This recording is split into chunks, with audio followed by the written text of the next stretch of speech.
साथीहरू, आज घाम लागेको दिन हामीहरू चटपट बनाएर खाँदैछौँ।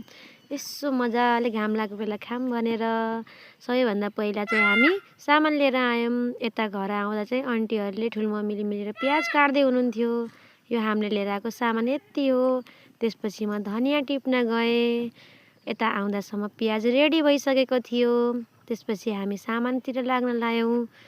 अहिले हेर्दा चाहिँ अलिक भुजा त धेरै देखिएको छ, तर चाहिँ सामान चाहिँ तल छ है गाइज।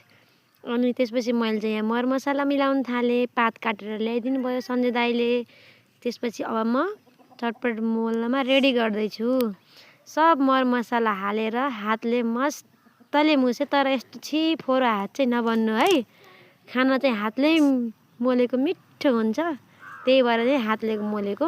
अब त्यसपछि सुरु हुन्छ चटपटको बाँड्ने तयारी। अब चाहिँ सबैजनालाई बराबरको दरले चटपट बाँड्नु पर्यो। त्यसै भएर अहिले यहाँ म मोल्दैछु पहिला मजाले। अब चाहिँ ऋतु दिदीले मलाई एउटा भाँडो दिनुभयो। त्यही भाँडोको नापले अब मैले सबैलाई बराबर बाँड्ने छु। सबैको भागमा 2-2 कटौरा र आधी कटौरा चाहिँ आयो। ल त्यसपछि अब हामी खाना सुरु गऱ्यौँ।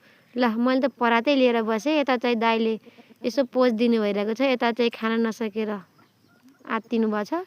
उहाँ चाहिँ हाम्रो नखाने मान्छे हेरेर बस्नु भएको छ। ल आजलाई हाम्रो मिनी ब्लग